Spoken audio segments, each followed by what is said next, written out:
नमस्कार मित्रांनो, मी वॅस्ट्रो गायत्री जोशी. स्वागत आहे आपल्या मासिक राशीफलामध्ये.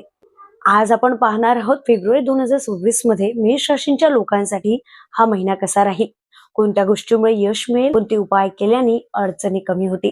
आता आपण जाणून घेऊया ग्रहगोचर बाबत. फेब्रुवारी महिन्यात सूर्य कुंभ राशीत भ्रमण करत आहे. मंगळ तुमचा राशी स्वामी आहे, तो वृश्चिक राशीत आहे. गुरु वृषभ राशीत, शनी मीन राशीत, तर राहू केतू मीन कन्या अक्षांशावर असणार आहे. या ग्रहस्थितीमुळे मनात अस्थिरता, काही गडबड आणि निर्णय चुकण्याची शक्यता वाढू शकते. त्यामुळे प्रत्येक निर्णय विचारपूर्वक घ्यावा. आपण करिअर किंवा जॉब करत असाल तर नोकरी करणाऱ्या लोकांसाठी हा महिना मेहनतीचा आहे.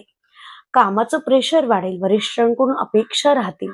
काही जणांना नवीन जबाबदाऱ्या किंवा नवीन प्रोजेक्ट मिळू शकतात. नोकरी बदलायची इच्छा असेल तर या महिन्यात संधी दिसते, पण घाईत निर्णय घेऊ नका. ऑफिसमध्ये वादविवाद टाळणे फार गरजेचं आहे. आपण बिझनेस करत असाल तर व्यवसाय करण्यासाठी हा महिना संमिश्र आहे. जुने ग्राहक टिकवण्याचं महत्वाचं राहील. नवीन पार्टनरशिप करताना कागदपत्र नीट तपासा. पैशाच्या व्यवहारात पारदर्शकता ठेवा, नाहीतर गैरसमज होऊ शकतात. स्टुडंट असाल तर विद्यार्थ्यांसाठी हा महिना अभ्यासावर लक्ष केंद्रित करण्यासाठी आहे. स्पर्धा परीक्षा देण्यासाठी मेहनतीला फळ मिळेल, पण मन विचलित होऊ देऊ नका. मोबाईल, सोशल मीडिया यावर नियंत्रण ठेवणं गरजेचं आहे.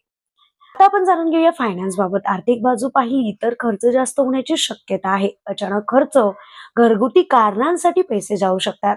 मात्र अडकलेले पैसे किंवा जुनी देणे मिळण्याचीही शक्यता आहे. आता आपण जाणून घेऊया आरोग्याबाबत. आरोग्याच्या बाबतीत डोकेदुखी, रक्तदाब, झोपेचा त्रास, अंगावर ताप येणे अशा समस्या येऊ शकतात.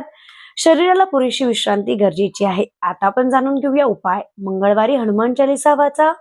लाल रंगाचा वापर जास्तीत जास्त ठेवा. राग आणि घाईवर नियंत्रण ठेवा. रोज सकाळी सूर्यनमस्कार घाला.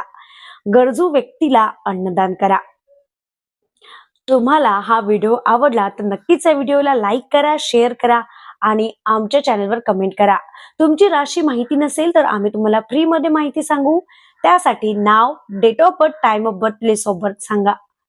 कमेंट नक्की करा. श्री स्वामी समर्थ.